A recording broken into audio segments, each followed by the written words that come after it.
Good morning, students. Myself, Professor Ashwini Zote, Assistant Professor of Department of Post Harvest Technology.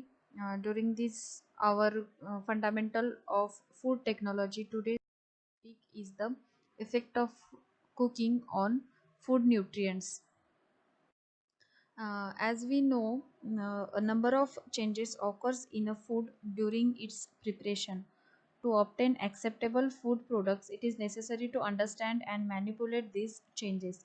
Basically, the changes is in net results of changes of various components of food like its nutrients like carbohydrates, fats, oil, proteins, their derivatives and the water. In addition to changes occur due to various inorganic mineral components and a number of pigments, flavor components, vitamin acids, and the enzymes. If your vegetables are cooked in water containing salt and the cooking water is discarded, the results in loss of minerals like sodium, potassium, and calcium. The cutting vegetables into small pieces or exposing them to air may result in loss of vitamin C. Water soluble vitamins are lost during excessive washing, as in repeated washing of legumes, rice, etc. Washing may remove as much as 40% of thiamine and the nicotine acids. The cooking for long periods results in vitamin loss. If fat is repeatedly used in a frying, it may contain toxic compound due to peroxidation and the rancidity. The excessive heating of milk with lactose and other food with jaggery may affect the protein quality, as it may lead to the browning effect. The effect of cooking during the protein, the destruction of microorganisms of the food, destruction of the toxic substances of food, as the trypsin inhibitor present in the legume, which affects the digestibility and availability of the protein, the inactivation of certain enzymes present in the food at the temperature above the 140 to 160 to 140 degrees Celsius. Proteins are coagulated on heating or the cooking of the food. The above this temperature, protein of animal foods, with the exception of eggs, shrinks and becomes slightly less digestible. The vegetable proteins also coagulate on cooking, but they are usually found along with the starch, which swells up in moist heat and the cellulose covering is ruptured. Cooking thus make the vegetable soft and protein are easily digestible. Some loss of protein from the vegetables occurs when these are boiled in water, particularly when salt is used in cooking. Then effect of cooking on this fats are not affected by heat so much as protein and carbohydrates. Fat, which is a solid at room temperature, melts on heating. When fat is heated further, that is at high temperature, it starts smoking, known as the smoking point, and begins to decomposition or rancidity. At this point, it becomes brown and thickness with a change in taste and the flavor. Also, the color of the fat is it get changed. The fat becomes rancid due to oxidation and watery due to hydrolysis by the enzymes. Then changes in the fats are not affected by heat so much as the proteins and the carbohydrates. The effect of carbohydrates on cooking: starch granules in food get swell as they absorb the water.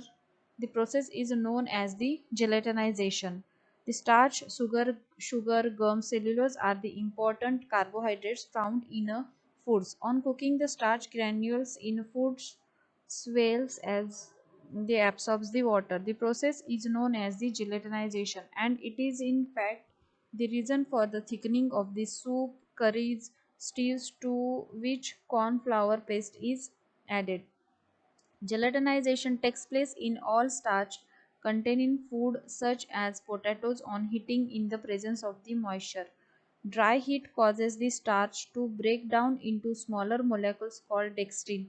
For example of this, in the toasting or roasting of the bread or the making of chapatis or the rotis, dextrin have this mildly sweety flavor. Sugar on heating from syrup with water on further cooking, syrup becomes thickens and it changes into color is occur. This is due to the process of the caramelization. The brown and the thick liquid formed is called as the caramel. This is used in the number of preparations such as custard, cakes. Ordinary cooking causes the little loss of carbohydrate.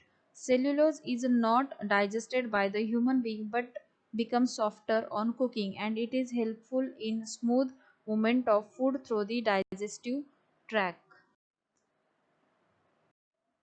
Changes in vitamins. The vitamin A or the carotene is not affected when foodstuffs are cooked in water, but in shallow frying or the roasting, there may be considerable loss of this vitamin A or the beta carotene. Vitamin B complex of rice and the dal is lost up to 50% by scrubbing and the washing them repeatedly before the cooking, while the vitamin C is lost up to 45%. Vitamin C is the most heat liable destroyed by heat vitamin, which is readily lost or destroyed in the food preparation or by the cooking method, as it is the water soluble vitamins. Thiamine and riboflavin and vitamin K are destroyed in the presence of an alkali like sodium bicarbonate may be lost due to solubility in water. Then changes in minerals. There is a no loss of minerals during the cooking of food, but they may be lost by solubility in water if cooking water is thrown out. This is all about your today's topic. And another changes in color. There is a various colors of food which makes the food more attractive and acceptable. The color pigments present in the food like anthocyanin, beta carotene, chlorophyll, then lycopene. These are the color pigments present in the fruits and vegetables. The plant pigments such as chlorophyll of the green leaves, carotenoids of carrots, flavonoids of the white potatoes, and the anthocyanin present in beetroot, onion, and the red cabbage, and the myoglobulins of the meat, it is etc. affected by this heat process. The soluble pigments such as anthocyanin may leach into the cooking water. Thank you.